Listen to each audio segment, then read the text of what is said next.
Assalamualaikum warahmatullahi wabarakatuh. Perkenalkan, nama saya Risma Dinia Putri dari Universitas Islam Syekh Yusuf, Tangerang. Baik, langsung saja di sini saya akan menjelaskan tentang pengaruh Islam terhadap keberagaman budaya di Indonesia. Adapun ada topik pembahasannya, yang pertama yaitu perkembangan Islam terhadap keberagaman budaya di Indonesia, yang kedua keberagaman budaya lokal Islam di Indonesia, dan yang ketiga adanya pengaruh Islam terhadap keberagaman budaya Indonesia. Langsung saja pada pembahasan yang pertama, yaitu perkembangan Islam terhadap keberagaman budaya di Indonesia. Indonesia dengan keanekaragaman budaya, agama, suku, dan bahasa yang dianutnya. Indonesia juga diakui sebagai salah satu dari sedikit negara dengan populasi yang multi etnis. Keanekaragaman dapat menjadi kekuatan positif di dunia jika diterapkan dengan benar. Juga dapat menghasilkan keunikan dan kekuatan dalam keberagaman budaya tersebut. Namun, jika tidak diterapkan dengan benar, yaitu dapat mengakibatkan jika tidak dibarenginya dengan bijak dan arif, dapat menjadi kekuatan yang negatif yang dapat merusak tatanan sosial dalam negaranya tersebut. Keragaman budaya merupakan peristiwa alami karena bertemu dengan perilaku budaya masing-masing, setiap individu atau kelompok suku bertemu dengan perilaku budayanya masing-masing. Memiliki cara yang khas dalam hidupnya, multibudaya ini berbeda dengan budaya yang terkumpul di sebuah negara. Perbedaan individu ini diwujudkan dalam perspektif multibudaya, sedangkan perbedaan etnis ditunjukkan dalam perspektif lintas budaya. Multikulturalisme ini bisa jadi dapat dipahami secara utuh dengan memahami berbagai fenomena budaya, yaitu kebudayaan sebagai idiom data yang lebih penting sebagai sarana untuk mewujudkan pembangunan manusia tingkat tinggi.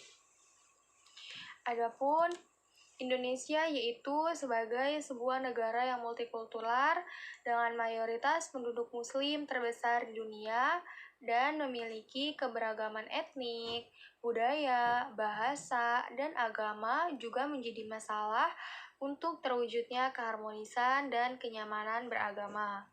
Oleh karena itu, di sampingnya bekerja sama dengan para ahli yang mempunyai perhatian terhadap masalah multikultural, para penyuluh agama sebaiknya juga mulai memikirkan untuk memberikan informasi mengenai multikulturalisme kepada berbagai lembaga, badan, dan organisasi kemasyarakatan untuk bersama-sama membangun kesadaran multikultural. Keberagaman budaya yang dimiliki oleh negara Indonesia ini menjadi sebuah identitas bangsa atau menjadi ciri khas bangsa Indonesia yang dikenal sebagai bangsa yang unik. Karena itu, kita bisa hidup rukun dalam suatu negara yang terdiri dari berbagai macam budaya. Adapun dari budaya tersebut memiliki banyak manfaat yang didapat, di antaranya yang pertama yaitu dapat menumbuhkan sikap nasionalisme, yang kedua adanya identitas bangsa, yang ketiga alat pemersatu bangsa, yang keempat adanya atraksi wisata, selanjutnya ada yang kelima menambah pendapatan nasional, yang keenam yaitu dapat memupuk sikap toleransi dalam masyarakat, yang ketujuh sumber ilmu pengetahuan, yang kedelapan yaitu membuka peluang usaha, dan yang terakhir yaitu sumber inspirasi bagi para kreator industri kreatif.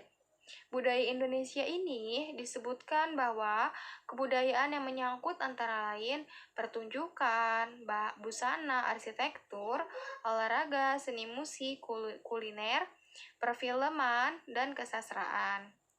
Kebahasaan dari media cetak dan bahasa, sedangkan merinci wujud budaya daerah di Indonesia yaitu rumah adat, upacara adat, tarian, lagu, musim, seni, gambar, seni patung, dan masih banyak lagi keberagaman budaya yang lainnya. Selanjutnya yaitu topik yang kedua yaitu keberagaman budaya lokal Islam yang ada di Indonesia. Nah, keberagaman budaya Islam di Indonesia ini sebagai halnya di berbagai daerah lainnya di Indonesia, sebagai contohnya yaitu negara pada kota Sumatera Selatan yang merupakan salah satu kawasan Nusantara yang memiliki sistem tradisi budaya. Akan tetapi, tradisi ini lambat laun kian menghilang sesuai dengan perkembangan zaman yang sekarang ini semakin maju dan semakin modern. Tetapi, tak sedikit pula yang masih melakukan tradisi-tradisi yang ada pada Sumatera Selatan tersebut. Yang pertama yaitu di sini adanya dalam Sumatera Selatan ini yaitu adanya relasi adat Islam. Yang dimaksud dengan relasi adat Islam yaitu tadi sudah dijelaskan bahwa tidak sedikit pula yang masih melakukan tradisi-tradisinya, yaitu seperti ritual yasinan yang dilakukan oleh masyarakat Sriwijaya. Bila dikaji secara teoritis, merupakan salah satu bentuk dari adat istiadat. Adatnya sendiri adanya didefinisikan yaitu suatu kebudayaan atau ritual masyarakat yang selalu dilakukan oleh masyarakat dan sifatnya berkelanjutan dari masa ke masa. Pada dasarnya, esensi dan dari alat merupakan yang sudah ada. Kemudian difahami juga bahwa adat suatu norma yang mengikat dan dipeliharanya dalam masyarakat. Yang kedua dari Sumatera Selatan ini yaitu budaya lokal, suatu bentuk solidaritas sosial. Jadi budaya lokal ini adanya solidaritas sosial sebagaimana yang telah dikemukakan oleh para ahli, yaitu bahwa kebudayaan merupakan semua hasil karya, rasa cita masyarakat. Oleh karena itulah bentuk kegiatan yasinan ini yang tadi telah dijelaskan di awal, maupun marhaba yang dilakukan dalam tradisi masyarakat muslim yang ada di Sriwijaya. Tidak terlepas dalam rangka mewujudkan solidaritas antar warga.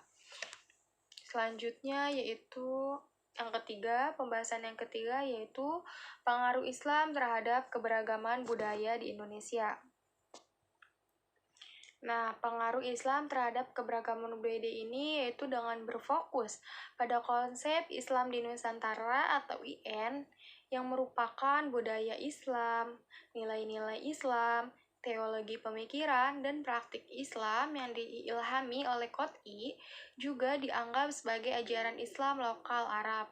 Nah, sebaliknya, landasan masyarakat Indonesia adalah seperangkat kepercayaan, praktik, dan kerangka hukum yang memiliki karakteristik khusus yang tercantum di atas seperti yang tadi sudah dibahas ya, seperti keyakinan, tingkat kepercayaan yang berbeda-beda dari orang per orang, terbuka, egaliter, tidak berfokus pada satu hal, lebih dari yang lain seperti sopan santun, adanya tata krama, toleransi, warusaduruning winara dan subuh, serta hamengku, hangemot, dan hange. Jadi ini adalah kombinasi dari kepercayaan Islam dan Nusantara.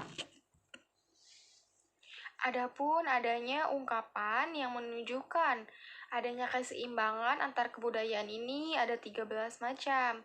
Sementara adanya 3 ungkapan saja yang menunjukkan budaya lokal dapat mempengaruhi Islam. Dengan demikian, hubungan kebudayaan lain yang dapat dijelaskan yaitu adanya 3. Yang pertama yaitu Islam adalah sebuah agama yang datang ke Nusantara dengan tujuan untuk mengonversikan penduduk setepat kepada ajarannya. Islam wajib menegakkannya. Hal ini terlihat dalam ungkapan yang menggambarkan Islam dengan nilai-nilainya sebagai keyakinan yang menimbulkan kerugian. Islam Nusantara ini datang bukan untuk mengubah doktrin Islam. Ia hanya mencari cara bagaimana melabuhkan Islam dalam konteks budaya masyarakat yang beragam. Islam Nusantara ini bukan upaya sinkretisme yang memadukan Islam dengan agama Jawa, melainkan kesadaran budaya dalam berdakwah sebagaimana yang telah dilakukan oleh pendahulu kita. Yang kedua, yaitu pada tataran ini, Islam dan budaya Indonesia dalam posisi seimbang, yaitu Islam ini merasa sejajar dengan budaya lokal bisa dimaknai, yaitu dengan adanya 3 pengertian. Nah, yang dimaksud dengan 3 pengertian ini, yaitu Islam ini memiliki sosiologi berbasis agama yang menggabungkan karakteristik Arab dan dapat terhubung dengan agama lokal untuk menciptakan keyakinan yang baru. Lembaga pendidikan pesantren misalnya, yaitu ada tulisan pegon, misalnya ada gabungan dari budaya tulisan Arab dengan bahasa Nusantara. Yang kedua dari ciri yang dimaknai ini yaitu Islam dan adat istiadat setempat hidup berdampingan. Jadi adat istiadatnya dengan Islam ini hidup saling berdampingan antara masyarakatnya. Dalam dunia kesetaraan mutlak, yaitu nyata. Bahwa Islam Nusantara hendak mewujudkan budaya dan peradaban baru dunia yang berbasis pada nilai-nilai luhur dan universal.